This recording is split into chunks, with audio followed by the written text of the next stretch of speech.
Hello friends, I hope you're doing good. Let's get started with the current affair edition for today. Friends, ये आज की पहली news related है चल रहे एक major international current affair event से।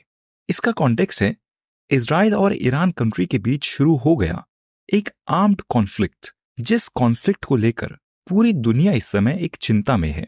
Let's talk about it. तो फ्रेंड्स, इंडिया के वेस्ट में located, as you can see in this map, Iran ने अपने वेस्ट में लोकेटेड इजराइल पर मिसाइल अटैक्स कर दिए हैं। और ईरान के इन अटैक्स करने का रीजन है 1 अप्रैल को सीरिया कंट्री में लोकेटेड इजराइल कंट्री के द्वारा किया गया ईरान के कॉन्सुलेट पर अटैक। जिन 1 अप्रैल को सीरिया में किए गए अटैक्स में ईरान के कुछ मेजर मिलिट्री कमांडर्स की जान भी चली गई थी। और अब उन अटैक्स के ही रिटेलिएशन में ईरान ने भी इजराइल पर अटैक्स किए हैं। और ईरान ने इजराइल को और यूनाइटेड स्टेट्स दोनों को बोला है कि उनके द्वारा किए गए ये अटैक्स उनके फुल फोर्स अटैक्स नहीं है, और वो अगर चाहे तो और ज्यादा फोर्स से अटैक कर सकते हैं। फ्रेंड्स, इजराइल और ईरान के बीच चल रहे इस कॉन्फ्लिक्ट में यूनाइटेड स्टेट्स, वॉशिंगटन भी इन्वॉल्व है। और यूनाइटेड स्टेट्स ने इन अ स्टेटमेंट कहा है कि वो नहीं चाहता कि इस रीजन में इन दोनों कंट्रीज के बीच कॉन्फ्लिक्ट बढ़े। पर अगर ईरान अटैक्स करता है तो यूनाइटेड स्टेट्स कंपेल्ड होगा, वो अंडर कंपल्शन होगा कि वो अपनी फोर्सेस की मदद से इजराइल को प्रोटेक्ट करे, which is an indirect way of saying कि अगर ईरान अपने अटैक्स को कंटिन्यू करता है तो United states will also attack Iran. Friends, अब इस चल रहे जियोपॉलिटिकल इवेंट में जो भी डेवलपमेंट होते हैं, we'll keep following it. Friends, ये नेक्स्ट न्यूज भी ईरान और इजराइल के बीच चल रहे कॉन्फ्लिक्ट से ही रिलेटेड है, जिस कॉन्फ्लिक्ट के कॉन्टेक्स्ट में Indian ministry of external affairs ने भी एक स्टेटमेंट दी है।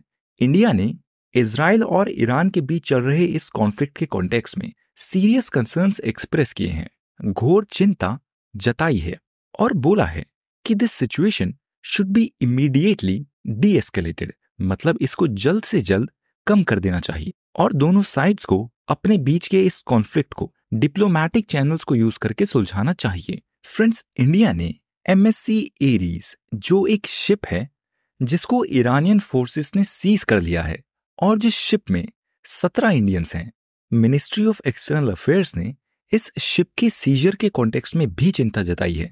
इस इवेंट में अभी हम डिटेल में बात करेंगे। फ्रेंड्स, इंडिया के इजराइल और ईरान दोनों के साथ इंडिपेंडेंटली अच्छे रिलेशनशिप हैं और इंडिया की ये बैलेंस्ड स्टेटमेंट कि दोनों साइड्स को अपने बीच चल रहे इस क्राइसिस को डिप्लोमैटिकली सुलझाना चाहिए, इससे जाहिर होता है कि India wants to keep its relationship good with both Iran and Israel.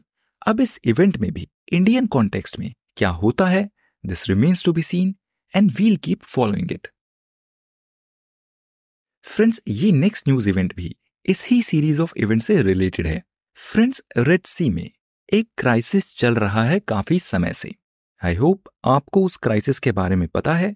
हम अपने न्यूज एडिशंस में पहले काफी बार उसकी बात कर चुके हैं। रेड सी में यमन बेस्ड हूथी ट्राइब्स काफी समय से अटैक्स कर रहे हैं और अब in a latest development after this new tension which is developed between Iran and Israel, तो ईरान के रेवोल्यूशनरी गार्ड ने, जो वहां की एक आर्म्ड फोर्सेस है, उसने यूनाइटेड अरब एमिरेट से इंडिया को ट्रैवल कर रहे एक वेसल को सीज कर लिया है।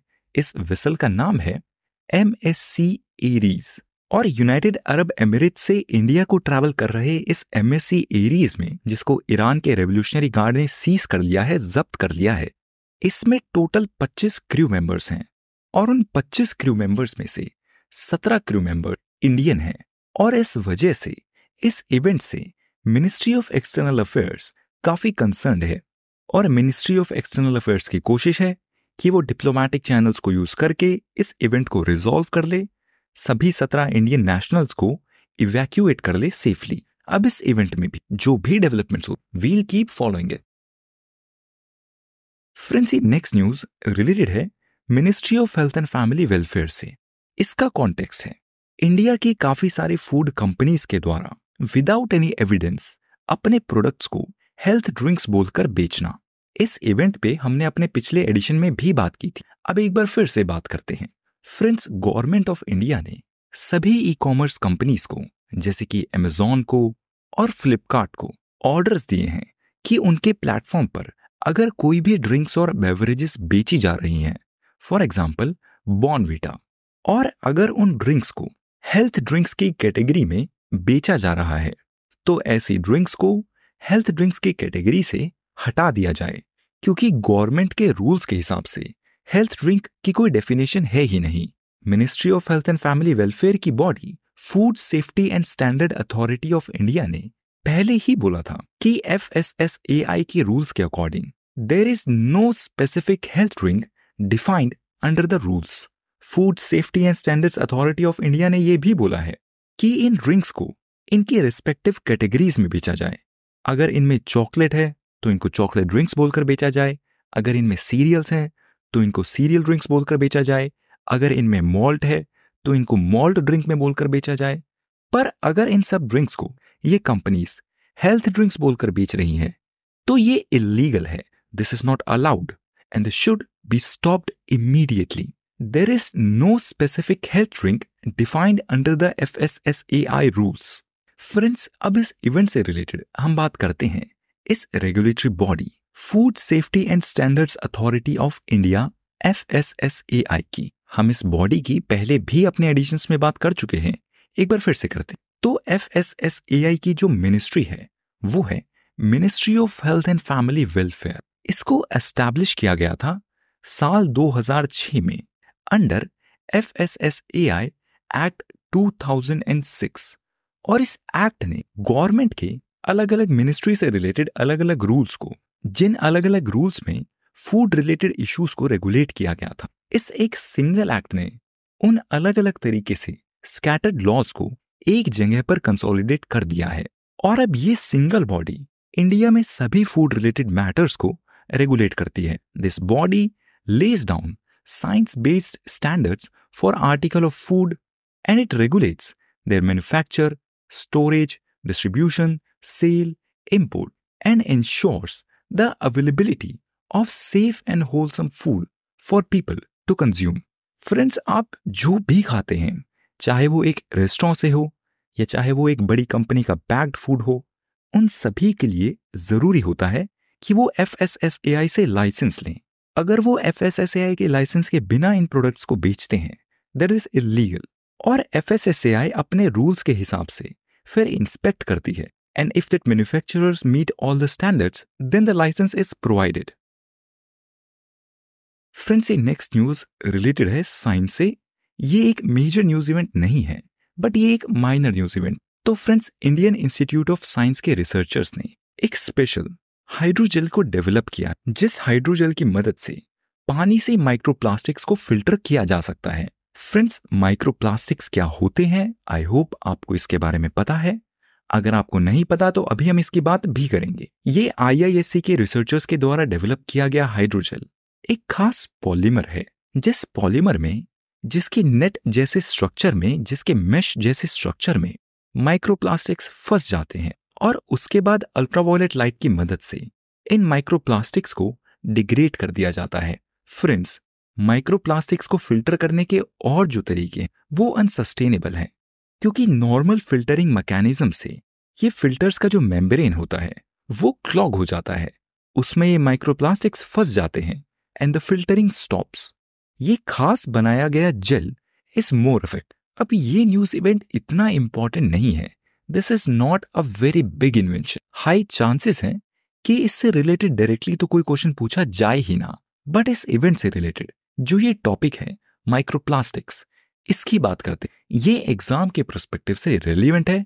इनफैक्ट माइक्रोप्लास्टिक्स पे तो प्रिलिमिनरी में पहले क्वेश्चन पूछा भी जा चुका है।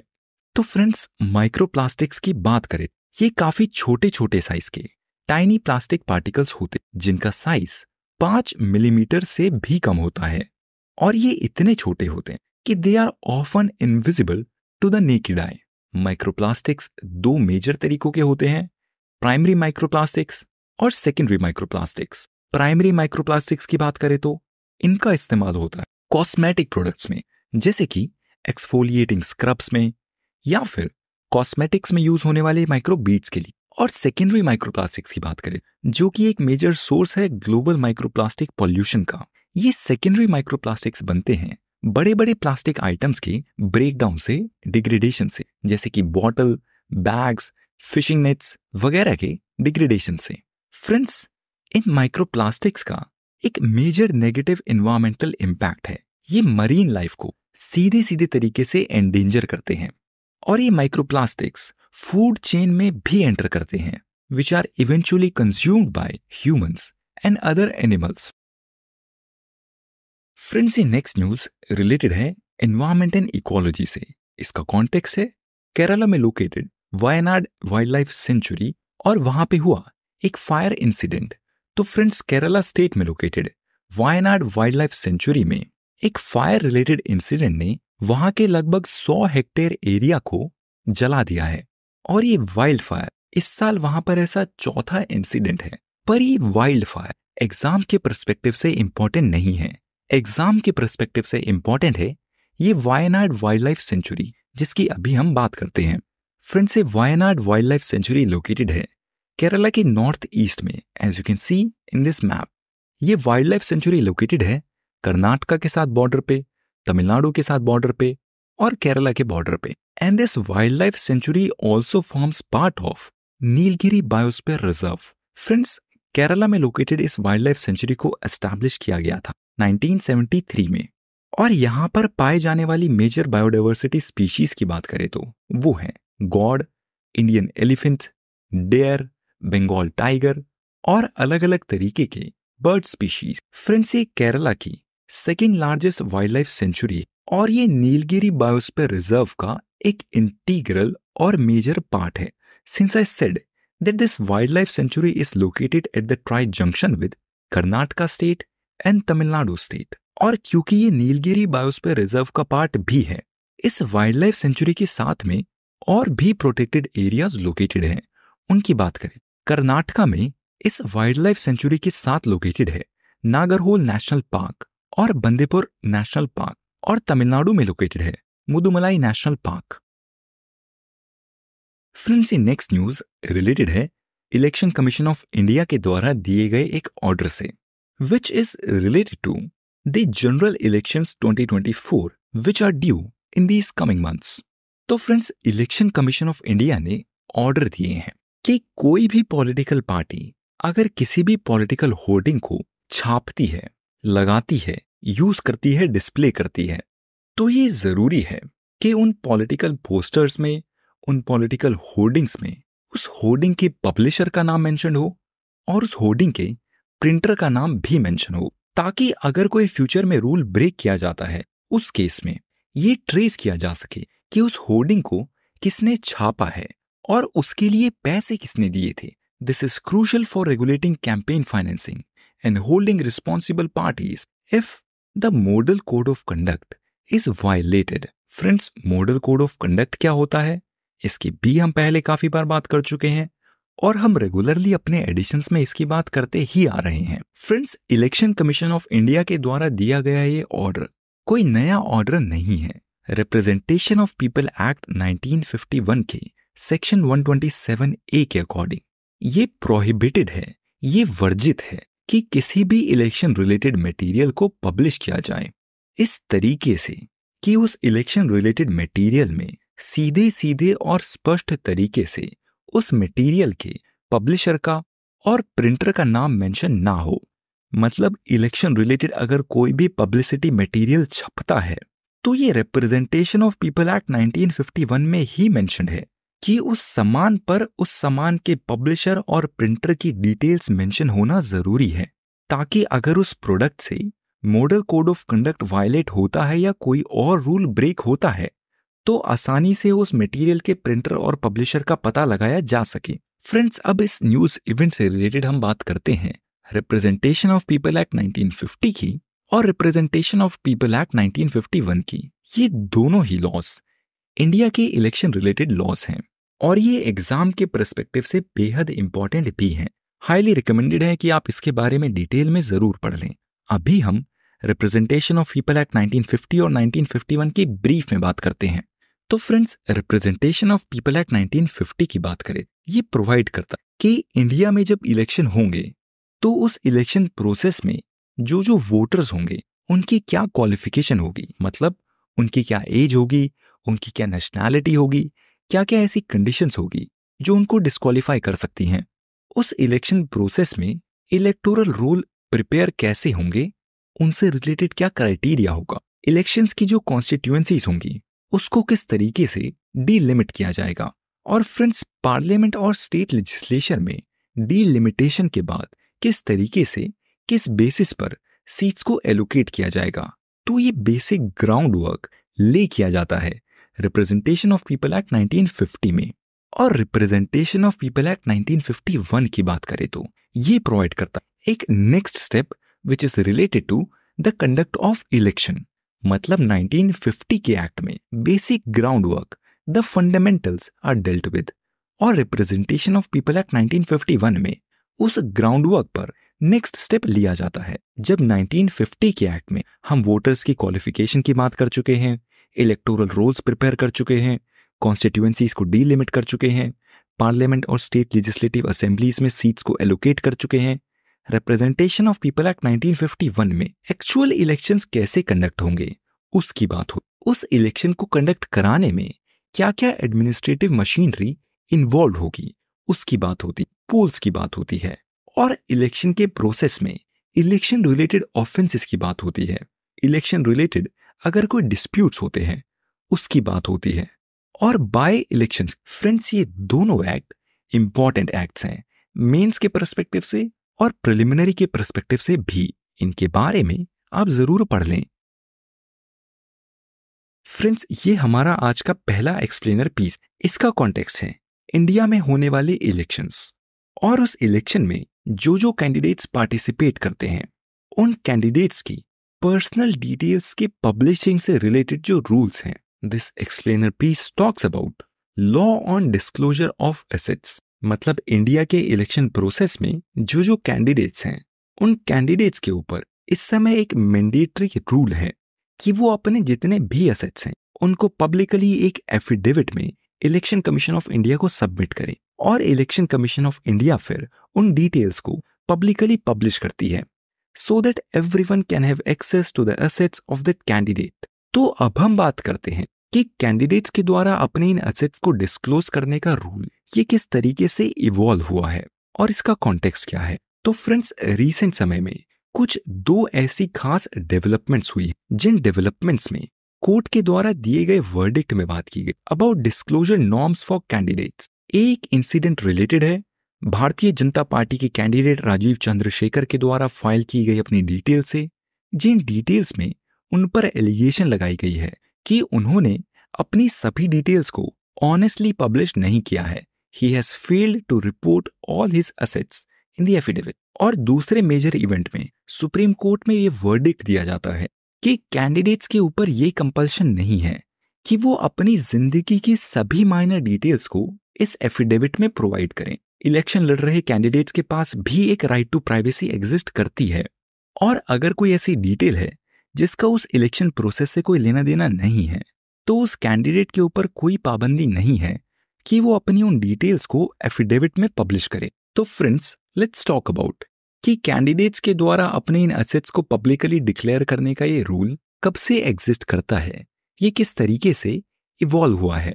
तो फ्रेंड्स इस रूल का ओरिजिन है 2 मई 2002 में सुप्रीम कोर्ट के द्वारा दी गई एक मेजर लैंडमार्क जजमेंट से, जिस जजमेंट में सुप्रीम कोर्ट ने वोटर्स के राइट टू इंफॉर्मेशन को अपहोल्ड किया था और बोला था कि वोटर्स के पास ये राइट है कि वो अपना वोट देने से पहले सभी कैंडिडेट की डिटेल्स को जान सकें और फिर एक इन्फॉर्म्ड तरीके से अपना डिसीजन ले सकें। और फ्रेंड्स फिर जून 2002 में इलेक्शन कमीशन ऑफ इंडिया ने सुप्रीम कोर्ट ऑफ इंडिया के इस जजमेंट को इम्प्लीमेंट करने इन नए रूल्स को इम्प्लीमेंट कर दिया, और 2002 से अब ये मैंडेटरी है कि अगर कोई भी कैंडिडेट इलेक्शन लड़ना चाहता है तो उसके लिए ये जरूरी है कि वो अपने सभी एसेट्स की डिटेल को publicly election commission of India को एक एफिडेविट में प्रोवाइड करें। तो फ्रेंड्स बात करते हैं कि अगर कोई कैंडिडेट अपनी डिटेल्स को छुपाता है, एफिडेविट में पूरे तरीके से सच डिक्लेयर नहीं करता, तो उसका क्या कॉन्सिक्वेंस हो सकता है। What are the consequences of any omission. तो friends, representation of people act 1951 के अकॉर्डिंग उसके सेक्शन 125A में which deals with election related offences, अगर कोई कैंडिडेट पूरे तरीके से अपनी इंफॉर्मेशन को डिस्क्लोज नहीं करता तो उस व्यक्ति को 6 महीने की प्रिजन स्टेटमेंट और एक फाइन दिया जा सकता है। और इस फाइन और प्रिजन स्टेटमेंट के साथ साथ उस कैंडिडेट को इलेक्शन में डिस्क्वालीफाई भी किया जा सकता है। Friends, representation of people act 1950 और 1951 की पहले हम इस एडिशन में बात कर ही चुके हैं। फ्रेंड्स, ये हमारा आज का दूसरा एक्सप्लेनर पीस है। ये रिलेटेड है वर्ल्ड हेल्थ ऑर्गेनाइजेशन के द्वारा रिलीज की गई एक हेपेटाइटिस रिलेटेड रिपोर्ट से। आइए इसकी बात करते। तो फ्रेंड्स, वर्ल्ड हेल्थ ऑर्गेनाइजेशन ने एक ग्लोबल हेपेटाइटिस रिपोर्ट 2024 को रिलीज किया है और उस रिपोर्ट में इंडिया के कॉन्टेक्स्ट में बोला गया है कि India accounts for 11.6% of the global viral hepatitis disease burden in 2022, जो disease burden globally second only to China. Friends, इस रिपोर्ट में और जो बात की गई है वो ये है कि वायरल हेपेटाइटिस, वायरस से होने वाला हेपेटाइटिस क्या होता है इसके बारे में अभी हम बात करेंगे। ये दुनिया में इन्फेक्शन से होने वाली डेथ्स का सेकेंड लीडिंग कॉज है और हेपेटाइटिस के रीजन से हर साल 13 लाख जाने जाती हैं, which is almost similar to tuberculosis, जो भी एक मेजर रीजन है वायरस रिलेटेड डेथ का।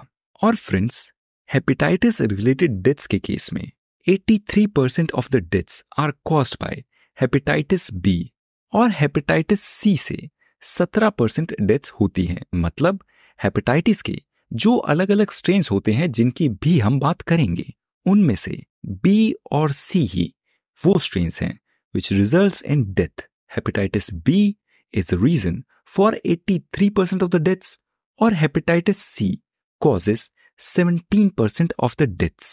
Friends, अब हम बात करते हैं कि हेपेटाइटिस क्या होता है। What is hepatitis? तो फ्रेंड्स, हेपेटाइटिस एक टर्म है which means inflammation of the liver caused by various infectious viruses and non-infectious agents.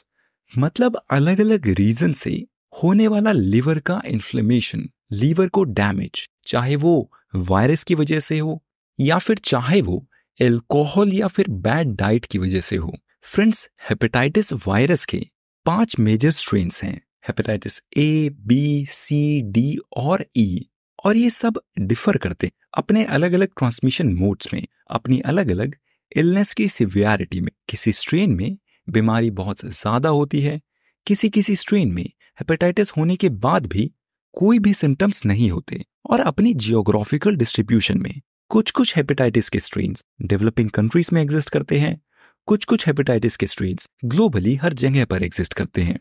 और इन हेपेटाइटिस के स्ट्रेन्स में जो मेजर स्ट्रेन्स हैं वो हैं हेपेटाइटिस बी और हेपेटाइटिस सी, जिनसे बीमारी काफी ज्यादा हो सकती है। लिवर को काफी ज्यादा डैमेज भी हो सकता है, लिवर कैंसर भी हो सकता है और डेथ्स भी हो सकती हैं।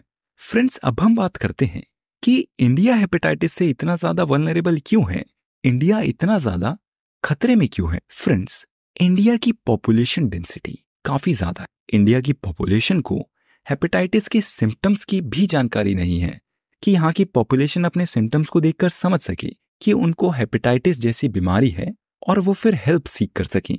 इंडिया में हेपेटाइटिस की स्क्रीनिंग फैसिलिटीज भी नहीं है और ट्रीटमेंट फैसिलिटीज भी वाइडली अवेलेबल नहीं है। इंडिया की हाइजीन प्रैक्टिसेस भी इतनी साफ नहीं है, जिसकी वजह से ही इंडिया में हेपेटाइटिस के काफी ज्यादा केसेस पाए जाते हैं।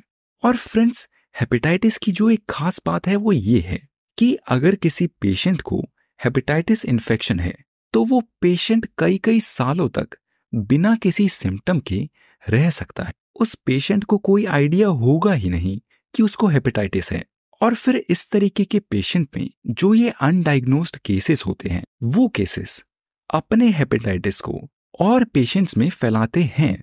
They can perpetuate the transmission. Friends, viral form of hepatitis के साथ साथ हेपेटाइटिस के नॉन वायरल फॉर्म भी होते हैं। मतलब लीवर को होने वाला damage, inflammation to the liver which is caused by not a virus but due to other reasons such as alcoholic liver disease or non-alcoholic fatty liver disease, which is caused by bad diet and lifestyle reasons. तो friends, I hope you understood कि hepatitis एक umbrella term है which means inflammation of the liver. अब इस liver के inflammation के viral reason हो सकते हैं. It can be caused by viruses, hepatitis A, B, C, D and E, and non-viral reasons such as alcoholic liver disease and non-alcoholic fatty liver disease.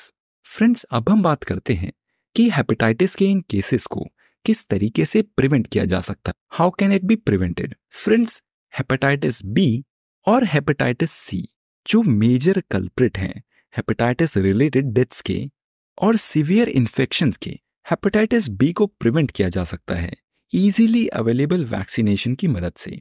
और hepatitis सी, इसको treat किया जा सकता है, इसको क्योर किया जा सकता है इजीली अवेलेबल मेडिसिन की मदद से. और इंडिया में तो हेपेटाइटिस सी को ट्रीट करने के लिए जो मेडिसिन हैं वो भी विश्व भर में सबसे सस्ती है, क्योंकि इंडिया में हेपेटाइटिस सी को क्योर करने के लिए जेनेरिक मेडिसिन अवेलेबल हैं. फ्रेंड्स, इंडियन गवर्नमेंट तो अपने वैक्सीनेशन प्रोग्राम में हेपेटाइटिस बी के वैक्सीन को भी प्रोवाइड करती है.